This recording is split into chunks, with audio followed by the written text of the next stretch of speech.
Hi, I'm Ranger Karen with the New Orleans Jazz National Historical Park. We're one of more than 400 parks that make up the National Park Service, but we're the only one that's dedicated to America's unique art form of jazz. Tonight, I'd like to welcome you to the golden hour. The golden hour is that time of day when the light is perfect and the music is too. Tonight's concert and conversation is going to be led by Nick Spitzer, the producer and host of the American Roots radio program. And we're going to be blessed with music by the Jason Marsalis Quintet. With that, I'll turn things over to Nick Spitzer. Thanks, Ranger Karen. This is American Roots from New Orleans with the Jason Marsalis Quintet. Jason is the sixth son of Dolores and Ellis Marsalis Jr. Three of his siblings are jazz musicians: trumpeter Winton, saxophonist Branford, and trombonist Delfio. Jason is the timekeeper who played with his father and notable others: Joe Henderson, Lionel Hampton, and Marcus Roberts. Jason also had the courage to add to his role as a drummer to go to that place where percussion and melody are together, the vibraphone. Pianist, composer, teacher, and father Ellis Marsalis passed on April 1st, 2020. Jason Marsalis Quintet present his father's music.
Yeah, Jason Marsalis Quintet. What was the tune there, Jason? That was an original composition of my late father, Ellis Marsalis, entitled Oneness. Yeah. It was first recorded back in 1976 on an album entitled Solo Piano Reflections, and it actually hadn't been played since. So Is that right? yeah, this I'm definitely enjoying the music this evening because there's a lot of rare gems of my father that we're going to be playing tonight. Well, you know, over the years, I've noticed you're kind of the family's archivist. You dig into what everybody's played, what they recorded. You deal with all their press, their history, and right now you're really going through your father's archives of maybe some of the less known things. Oh yeah, absolutely. You know, like there's in fact there's still sheet music that I have to go through. There's still some other things that I've got to go through. But, and who we got here tonight? Because I know these gentlemen played on one of the recordings by his quintet. Yes, we have on piano, former student from the New Orleans Center for Creative Arts, Mr. Shea Pierre. On the tenor and soprano saxophone, Derek Doge. On trumpet, Ashlyn Parker. And on the bass, Jason Stewart. All right. It's a good-looking crew here, and the sun's going down. It looks beautiful at Esplanade Studios. And what's next in terms of some beautiful music to remember your father by? Well, the next tune that we're going to do comes from an album that was recorded back in between 1981 and 1982. It was during the time when my eldest brother, Wynton, had first got signed to CBS Records. And so they did this album entitled Fathers and Sons. And side one had my father and Wynton and Branford on it. And side two had the Freemans from Chicago, Von Freeman and his son, Chico Freeman. It's a very hard to find album nowadays, but nonetheless, we're going to do a tune that was written by my father that appeared on that album. It's loosely based on the Herbie Hancock classic Dolphin Dance. Oh, and lovely. This is entitled A Joy Forever. And nonetheless, if you can't get the record, you can hear the tune streamed right now in the golden hour.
Joy forever. If you're just joining us, this is the Golden Hour on American Roots, coming to you from Esplanade Studios right here in New Orleans. Jason, I feel like I need to give you a moment to catch your breath.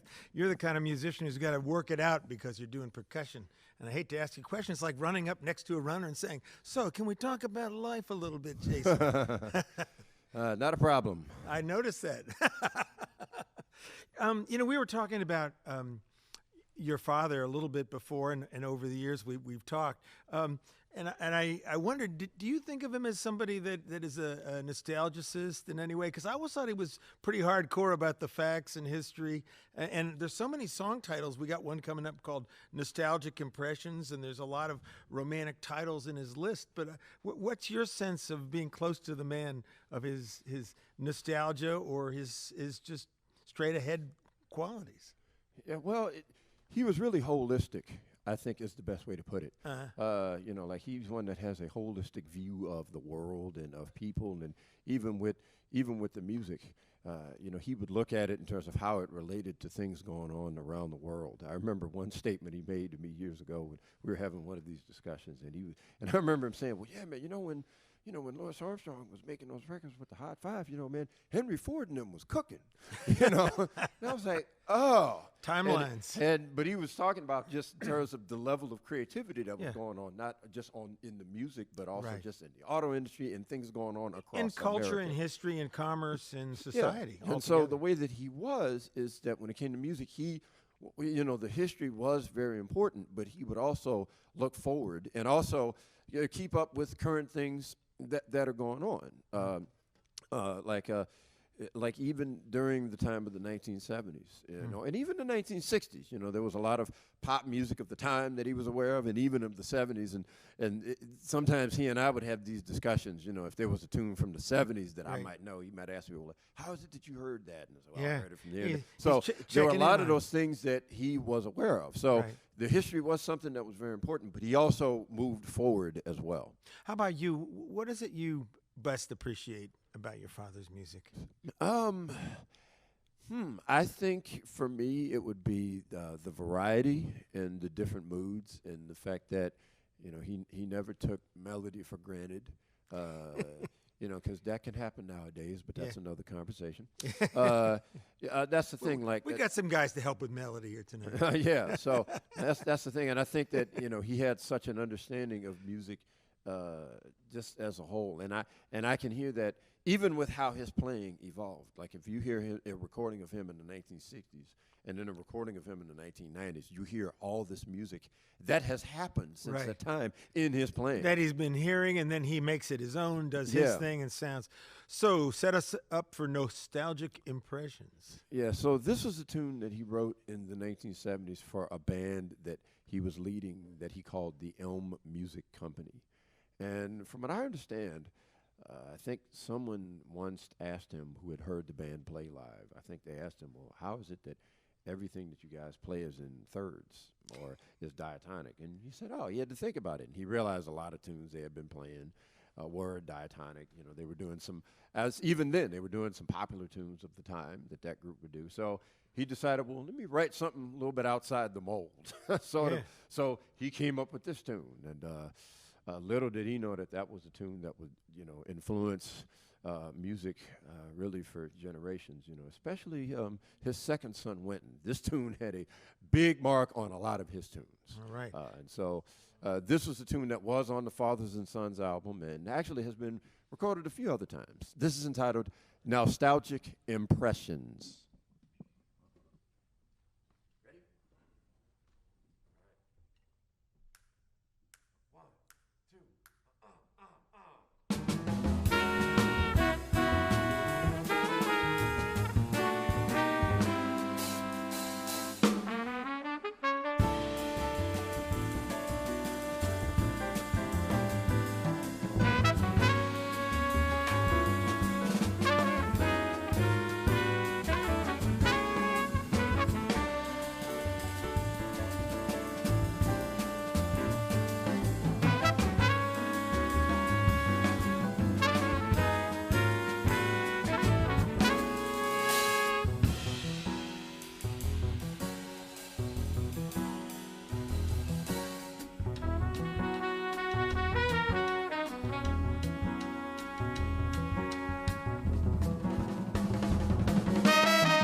Impressions.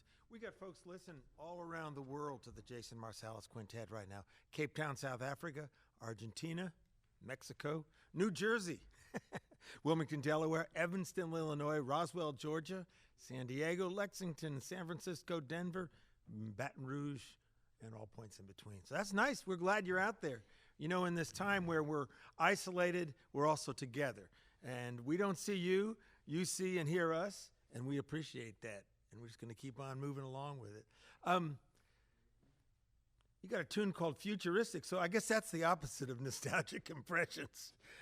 Maybe in that moment, I was thinking about jazz. I mean, we always talk about the tradition. We talk about Louis Armstrong and New Orleans and Jelly Roll and Bechet and just so many people. And on the other hand, there's a whole modern sound, contemporary sound. And I think people associate your father more with that contemporary sound. But he listened to it all, it sounds like. Yeah, well, it's interesting because when my father first started, he wasn't really into the traditional music. Not at first. I mean, he was into the music of, Charlie Parker, Dizzy Gillespie, Bebop, Clifford Brown, Miles, Sonny, and et cetera, et cetera, et cetera. And it wasn't really until I want to say maybe the late 1960s and early 1970s when he started to play traditional music. Really? And those and we've had some interesting conversations about that because I did this. In fact, I did this one gig where I was playing vibes in this Benny Goodman quartet context, and the guys that I had were all of these veteran musicians from New Orleans who basically have played traditional music more than I have, honestly. And so he happened to be at the gig. So at the end of the gig, Dad was telling me, "Yeah, man, yeah, I know what it's like, man, to be at that point, man, and having to try to deal with trad music." I said, "Oh yeah," and I, it was like one of those connected. Both of us understood that because he went through that point where there was a language in the music that he didn't know. There were tunes that he didn't know, and so he came to appreciate that more just over time. And so by the time you get to like the 80s and 90s, and at that point he's like well versed in just about everything that's happening in the music and things that are about to happen in the music as well. He's right on the cusp. But when he played with Al Hirt, I mean, what was he playing? R&B? No. What was the music? No, that was more. I mean, they would have like some pop tunes, but it was more in the traditional vein, if that makes sense. Yeah, it wasn't really like rhythm and blues. Like rhythm and blues, that would have been more like Fast Domino or something. But Al Hirt wasn't playing music like that. It was more towards the traditional vein. I wouldn't say like trad all the way, but it was more like those kind of tunes. Yeah. Well, it's got to be an interesting adjustment to go to trad. Now, how about you? Did you grow up going to second lines and jazz funerals and all those? I mean, culturally, did you participate in that, or were you kind of away from all that? You know what? I would say not a lot, but there were moments. For example, like I was a really big fan of the Dirty Dozen Brass Band. Well, I loved what it was that they were doing. Yeah. And I remember, and sometimes I might play in a parade. I didn't do it a lot. I mean, you had those guys that would do that all the time. Yeah, all the time. I would just do it from time to time. And there was one time I remember coming home, and maybe my father got this record, but I came home and there was this album that was by the record player. I was like, "Oh, Rebirth Brass Band, feel like funking it up. Oh, okay, this looks like, let me check this out." Your dad had that? Yeah. Look at that. It wasn't mine. Yeah, look at that. Well, you knew which was yours. Yeah, no, it wasn't mine. So I think he got it. Of course, what I didn't know was that album was going to be a big hit amongst people I went to school with. I didn't expect that. But it wasn't until I started to get together with Dr. Michael White, which was late in high school, early college, and we would get together. The great clarinet player. Yes. Teaches over at Xavier, knows the jazz history like cold. Yeah. And we would discuss the music and the drummers.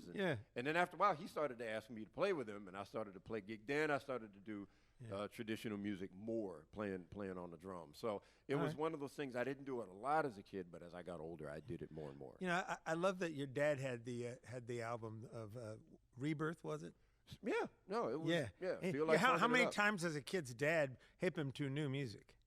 Yeah, well, with him, Not in my life for sure. I don't really know, but I think it was sort of I think with all of us growing up, it was an interchange. Yeah, that's the thing. He'd have music and then we might have music that he hasn't heard. It was like an interchange. Yeah. Well, let's come back to family affairs in a little bit.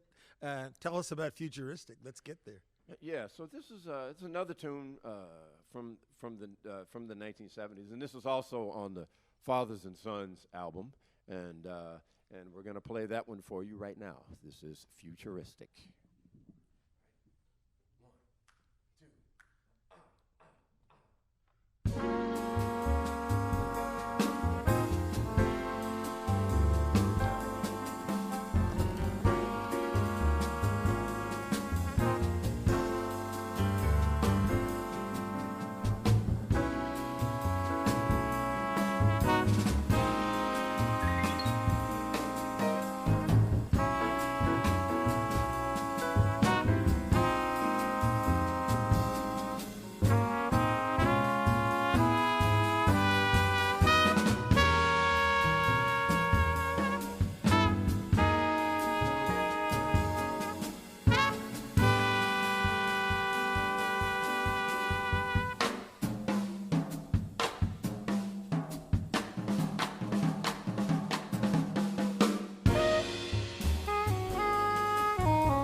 Jason Marsalis Quintet, part of a tribute to his father, Ellis Marsalis Jr. Futuristic is the tune.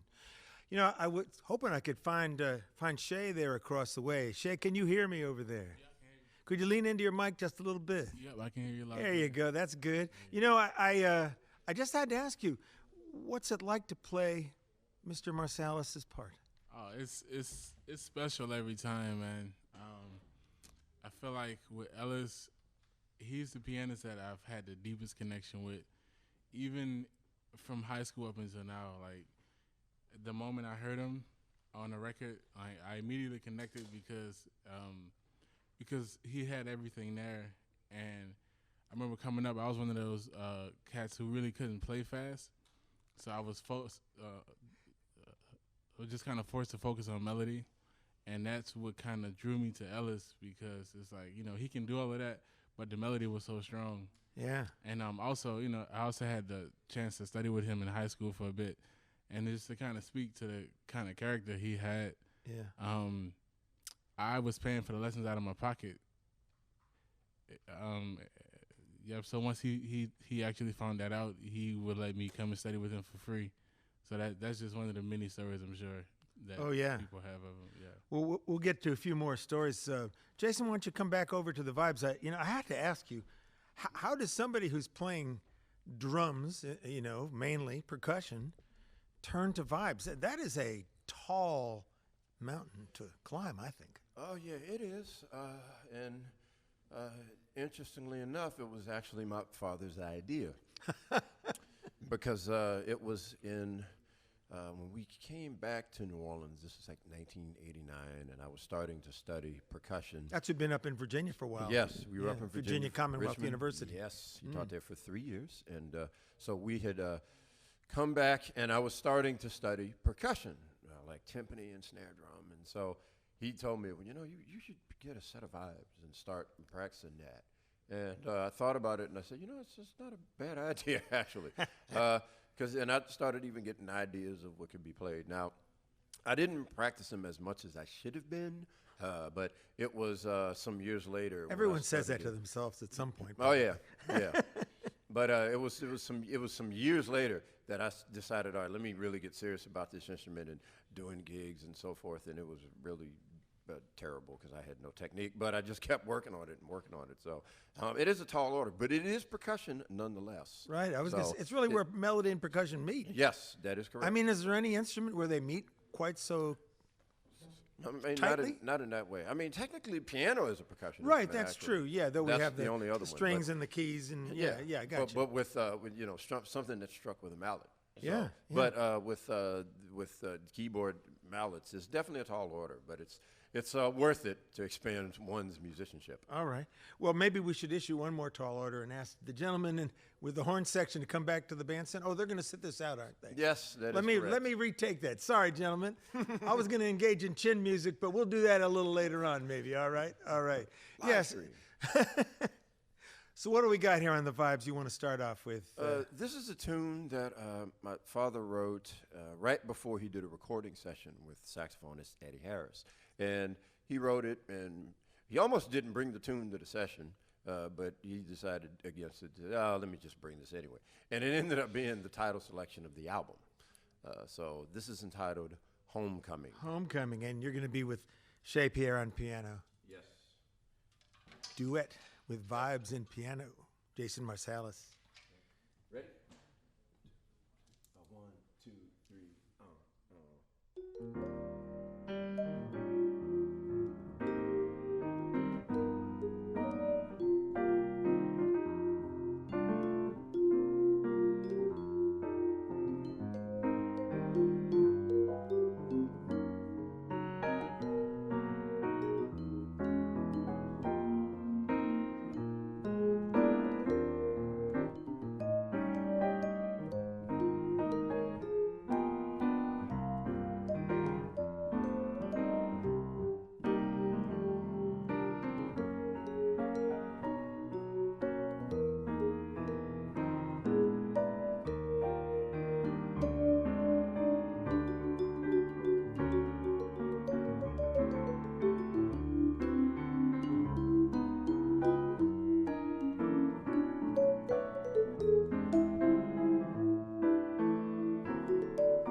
Yes.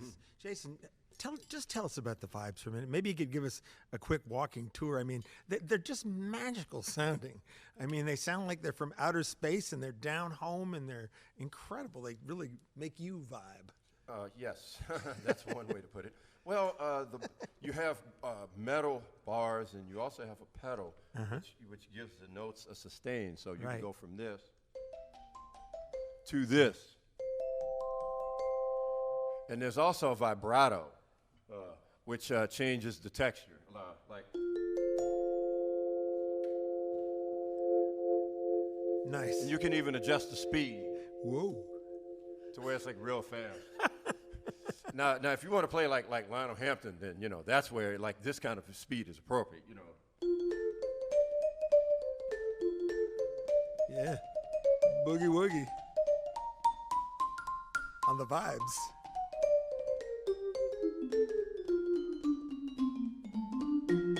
Yeah, that kind of speed. Now, if like Milt Jackson, it was like a slower speed because he was trying to emulate like a gospel choir. So that is more like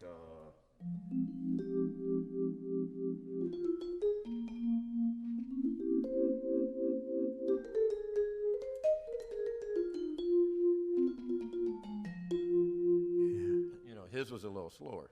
Yeah, I think it's going to stay magical no matter what you're doing, who you're playing. There's something about those vibes. Yeah, and so dropping some ballads here, but also if that's the least of your problems, man, that's very small. Let me allow me to get your man. It's funny. There's a running joke amongst those who play this instrument, where the average person that sees this, if they see an instrument, the first thing they're going to ask you is that a xylophone? And you have to tell them, no, it is not. See, I'm glad I didn't ask that question. And you have to. And so the only way I can try to get them to relate, the vibraphone has this kind of sound. If you've ever heard the musical logo for the National Broadcasting Company, that's a vibraphone. The old NBC. Yeah, now if that's a little too old for you, maybe you've heard it, for the Final Jeopardy category, there's that as well. Maybe you've heard it there. But that's what a vibraphone sounds I'm like. hearing an American Roots Public Radio Exchange audio logo in the future here. I can hear it right now. Okay, yeah, it can happen. With that said, what do we got? What's coming up here? Well, now we're going to do a tune. It's a beautiful ballad from my fathers. This is entitled "A Moment Alone." Okay. 2, 3, and.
sustain on the vibes. A moment alone. Beautiful. Yes. Yeah, just amazing. Thank you so much for that little duet there. Absolutely. You and Shay. The clock is ticking. Maybe we should get on to a little something about Milt, the groove for bags. Yes. Milt Jackson. Yes, there was a period that my father, in like the last few years of Milt Jackson's life, actually did some duet gigs with Milt Jackson. I think Of the Modern Jazz Quartet. Yes, the Milt Jackson. And so I think they had same management, so he was asked, you want to play some gigs with Milt Jackson? He said, yeah, you know, they would do some duet gigs and so forth. And one of the great things that did not happen, unfortunately, because Milt had passed on, my father once asked me, yeah, man, how'd you like to make a record with Milt Jackson? I was like, let's do it. But unfortunately, Milt passed on, so it didn't happen. But this was a thing that he wrote that was reminiscent of Milt Jackson and not only his playing, but his work with the Modern Jazz Quartet, because my father was really big into the Modern Jazz Quartet. Sure.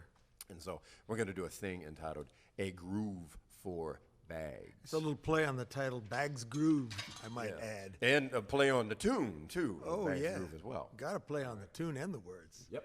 So 2 choruses. 2.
Groove for Bags. I love it. Jason Marsalis there on the vibes with Shea Pierre on the piano. And let's get our gentlemen back to the bandstand for the full quintet. Upcoming, we've got Derek Doge on saxophones, moving to the center stage over there. And coming right around behind him, Ashlyn Parker on trumpet. And Jason Stewart back, picking up the stand-up bass. You know, I just have to ask you while the guys are getting set, is there any way you can say in just a few words, what was it like growing up in a household where 4 people are musicians. I know you've been asked that, and there could be a 1,000-page book about this, I suppose, if someone wanted to write it. But just your sense of it. You're the 6th son. You saw some of it happen, but you also got a lot of instruction from those who came before. Well, here's the thing that I have to clear up every time. Okay. When I was growing up, there was actually 2 of us. Oh, because the others had gone on. Yep, that's right. See, I was born in '77, and so the following year, Branford left to go to college, and then the year after that, went to Juilliard, went to New York, and then a few years after that, Ellis III, he left to go to he went to New York also, and later Delphio. Baltimore. He's been a Yes, photographer. he's in Baltimore now. And a documentarian. Yes. Yeah. And Delphio, he went to Berkeley and Boston. So when I was coming along, by the time I was 6 years old, they were all out of the house. So it was just me and my oldest Mboya. Mboya and your mom and dad. Yeah. So there was a lot of time I had with my father, obviously, and I would see my brothers on occasion. Now I did spend a lot more time with Delphio because there was a period where he was back in New Orleans. And he lives in New Orleans now. Yeah. And the other guys are in, North Carolina and New York and... yeah, so it's real spread out now. Yeah. It's really spread out now. But still, the question is, how would you describe just the intimate family that you were with? Well, I would say that I was a privileged musician. That's how I'd put it. Because I can't argue with that. Yeah, I had access to any music that I had wanted to check out, and it didn't matter what it was. And I was never told that I had to go in a certain direction or have to play a certain kind of music. It just wasn't about that. It was whatever. The main goal was whatever it is that you play it on a high level, whatever it was. Well, we're privileged to have all of you guys here. The quintet is back in order. What do we got coming up? This is a tune of my father's that, once again, this has not been played since probably the late 1970s, and there's no recording of it. So I guess it's sort of a world premiere for most people. And this is a thing entitled 3 in 1.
Someone just wrote us, said, this is an awesome tune. I have to agree with that. Yes, first time it's been played in like a long while. In fact, one funny anecdote about this. 3 in 1 we're talking about. Yeah, yes, 3 in 1. I was listening to this old reel-to-reel of a gig that my father did, and so there was a tune I didn't recognize, and so my father walks by and he says, "Oh yeah, 3 in 1." Yeah. And then after a while he says, "Yeah, it's kind of a corny tune." But you know, recently though I did find some sheet music for it, and you know, decided, you know, there might be enough to make this work. Now I will admit there was one section in the sheet music that was corny. I will be honest and say I looked at it and I said, no, we're not going to do that. You mean you've offered critiques of your dad over the years? But man, we all critique each other. I've noticed every We time all, around your believe me, brothers. I got some stories about that. Yeah. Stories about records. Yeah, we and didn't talk cats food being fights critical of records, saying that this is sad and this wasn't happening. Believe me. Hey, but that's what gives you all the creative edge to keep it moving, you know? Well, we're just trying to play music on the highest level, and if someone does it, you're going to hear about it. Oh, yeah. Hey, speaking of high level, could you, gentlemen in the horn section, get a little nearer the microphone? We have burning questions from people across the country for you, like, where did you get that hat? Trumpetmafia.com. No, I'm just kidding. Shameless. That's good. That's good. Shameless It's a Stetson. It's a Stetson. Yes. Is it okay? So you can go to the Stetson But then catalog. the teeth are from Australia, so you're gonna have to go to Texas and Australia to get the. Okay, get yeah, the you have to combo. go to some big places far away maybe to go get it. And by the way, that's Ashland Parker speaking, who grew up in North Carolina. Just maybe for both of you, what is it like to play horns together on Ellis Marsalis' music? What are the things that make it different, special, unusual? I would say We got Derek Doge about to tell us. the most unique and the funnest thing about playing together with Ashland and with Ellis was actually the focus of ours mostly on the gig was to try to make Ellis laugh. He could be a bit stoic at times. Sure, and not even just laugh, but try to make him interested in what we were doing. So we would take melodies that were plucked from a different song, and fly them into the song that we were playing. See if he's noticing. and try to crack him up. That was the funnest thing that we could do on the gig. Yeah. You're laughing along on that one, man. Oh, absolutely. I mean, that was the name of the game, you know.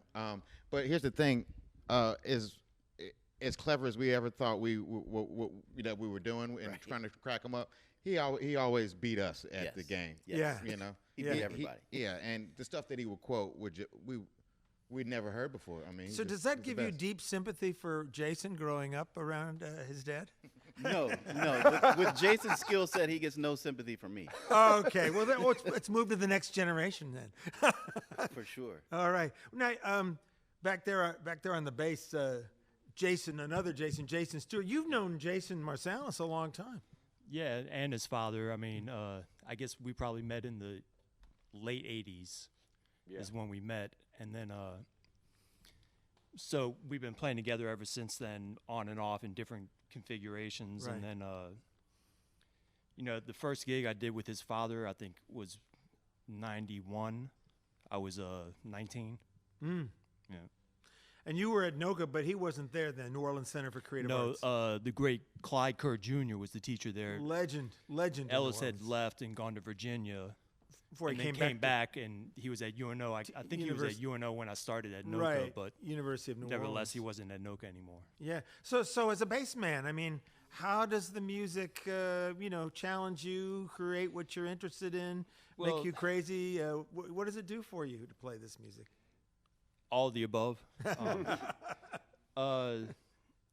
It's challenging, but it's also his writing is very logical, and like sometimes some of the tunes that we've played and maybe that we're playing today, Jason, you kind of dug them out and rewrote them, but it's kind of interesting how Ellis's compositional style is immediately picked up and you're able to kind of complete it. You know what I mean? There's such a coherent logic to it. Yeah. Well, and you three gentlemen, Jason was producing. You were on the quintet sessions. Ellis Marsalis plays Ellis Marsalis. Yeah. Yeah. Kind of amazing. I guess this was kind of the quintet for the last years of his life. Yeah. It was playing Ellis's music wasn't the hardest part of the gig because he actually had music and charts for that. The hardest part of his gig was all the other stuff that we did because we didn't have any music or we never talked about rehearsing or he never told me, hey, Derek, we're going to play these tunes on this gig. He would just start playing. Occasionally there'd be a new member of the band and they'd be like, what are we going to play first, Mr. Marsalis? And he'd be like, I'll tell you when we get up there. Hey, a little improvisation on the bandstand, huh? Yeah, we never knew what was going to happen. Oh, well, that keeps you on edge. Yeah. The funny thing is he was fearless in that same situation. If a singer comes to sit in, he's like, she wants to do a song. He hasn't played it in 45 years, but he's fearless. So Let's go. He liked the hot seat too. So, Yep. Well, we got one called "On Time." I think it's our last song of the night. The clock is ticking. What do we got here? Tell us a little about "On Time." Yeah, actually, you know what? Since this one we're gonna do. This is a tune that my father actually wrote in '85 with. It was a quartet that he had with a drummer named Noel Kendrick, bassist Reginald Veal, and Victor Goins on saxophone. And this tune is interesting because it was very influenced by like the 1980s and that style of composition. And so it was a tune that was unfinished. And so I remembered recently like that he had wrote this tune, and I went through his sheet music and found it and decided, man, I need to finish this tune. This is a great one. So, and of course, "On Time" was an expression for being late. So I guess this tune is "On Time." So this is the one we're going to do for you now. Jason Marsalis Quintet, Golden Hour, American Roots from New Orleans.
on time, just about time to say goodnight. But we've got a little bit more time, and the first thing we want to do is bring up Ranger Karen to tell you who's been helping us make this happen. Well, on behalf of the New Orleans Jazz National Historical Park and the National Park Service, I want to thank everyone who's tuned in from all around the world this evening. I want to encourage you to check out the Facebook page of the New Orleans Jazz National Historical Park, where you'll find lots more concerts by New Orleans musicians. And I really want to thank Nick Spitzer of American Roots and the Jason Marsalis Quintet for providing the music tonight. Thanks again, everybody, and I hope you'll keep tuning in to the Golden Hour. All right. I got to admit, I'm a big fan of the Park Service. Used to hike around the parks. But look at this, a park that supports performance in a time of need, taking care of musicians here. And we hope everybody out there has a sense of the example of streaming with great quality like we have in the Golden Hour. And you get to hear some of these things a little bit later on American Roots, and we reproduce it all for radio. Jason and all, I just wanted to say that somebody wrote us and said, I fell in love listening to your father's music at Lou and Charlie's on Rampart Street circa 1975. That's correct. Yeah, that was before your time, I guess. Yes, it was. But I'm sure that a lot of people fell in love listening to Mr. Marsalis, and we've enjoyed it tonight. And we do have time for one more here at the beautiful Esplanade Studios on Esplanade Avenue here in New Orleans. Some have been asking what this old Presbyterian church is doing, being a recording studio. Well, this is what it's doing, the Golden Hour and American Roots. But tell us what you got in mind here to say goodnight. Speaking of Lou and Charlie's, the band that my father led at the time was a group he called the Elm Music Company. And this is a tune that he actually wrote for that band. And fortunately, this is one of the things that was brought back and he was able to play in the last few years, and it appears on that music of Ellis Marsalis Quintet album. This is entitled Dippy. And Dippy, I won't say it sounds like the name. I will just say that this is old school New Orleans cool, circa 60s, 70s, and it's a sound we don't get to hear much, so it's a beautiful thing. Dippy with Absolutely. the Jason Marsalis Quintet. 1, 2.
Jason Marsalis Quintet playing Dippy, led there by Jason on drums and xylophone. Ashlyn Parker on trumpet.